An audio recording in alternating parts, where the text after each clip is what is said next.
নমস্কার, স্বাগত আপনাদের ত্রিপুরা নিউজ 8-এর পর্দায়। আমি আপনাদের সাথে রয়েছি পূজা। ইতিমধ্যে আমাদের সাথে রয়েছেন সিপিআইএম দলের যিনি রাজ্য সম্পাদক রয়েছেন জিতেন্দ্র চৌধুরী স্যার আমাদের সাথে। স্যার, স্বাগত আপনাকে ত্রিপুরা নিউজ 8-এ। আমরা দেখতে পাচ্ছি আপনাদের 7টি সংগঠন আজ 17 দফা দাবি নিয়ে রাজভবন অভিযান রয়েছে এবং অন্যান্য বারের মতো আপনাদের সার্কিট হাউসে আটকে দেওয়া হয়েছে। আপনাদের মূলত কি কি দাবিগুলি নিয়ে আপনারা যাচ্ছেন?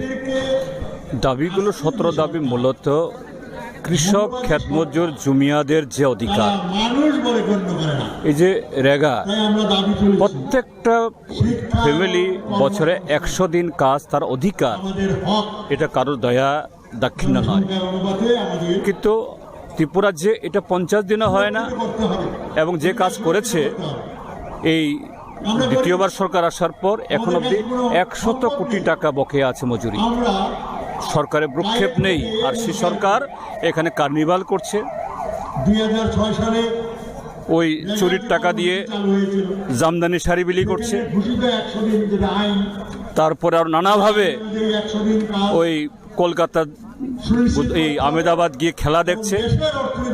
ত্রিপুরাজ্যের যারা ক্ষেতমজুর এবং জমিয়া, এদের যে কাজ নেই, মফস্বলে সন্তান বিক্রি হচ্ছে, আত্মহত্যা করতে বাধ্য হচ্ছে। জমিয়ারা কেউ কেউ তাদের রেশন কার্ড বিক্রি করছে। কাজে এই জাতীয় 17 দফা দাবিতে আজকে 7টি সংগঠন এখানে এসছে, সাথে বেকারদের চাকরি এবং কৃষকদের আরও নানা অধিকার, এগুলি সবটাই বন্ধ।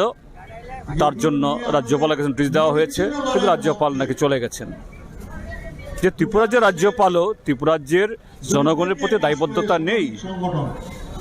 তিনি একদিন বাদে বা আজকে বিকালের ফ্লাইটে গেলে কি অসুবিধা হতো? যে এই যে ভারতীয় জনতা পার্টি এবং তাদের নিযুক্ত রাজ্যপালরা, এরা যে গণতন্ত্রের প্রতি বিন্দুমাত্র তাদের কোনো শ্রদ্ধাবোধ নেই।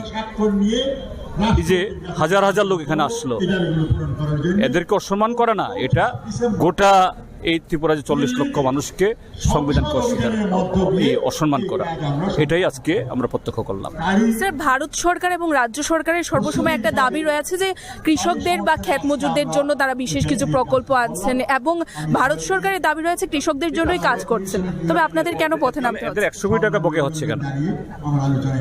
কেন তাহলে এই বকেয়াটা হচ্ছে? যদি সব হয়ে থাকে বকেয়া টাকা দিয়ে দিক তাড়াতাড়ি। এটা না করে এই সমস্ত কথা বলে তো কোনো লাভ নেই। তো এগুলি তো হলো বাগাড়ম্বর, এবং ত্রিপুরার যে গ্রাম পাহাড়ের চেহারা, এই যে বুভুক্ষ মানুষের চেহারা, এটা দেখলে এদের বাগাড়ম্বর এটা পরিষ্কার ধরা পড়ে যায়।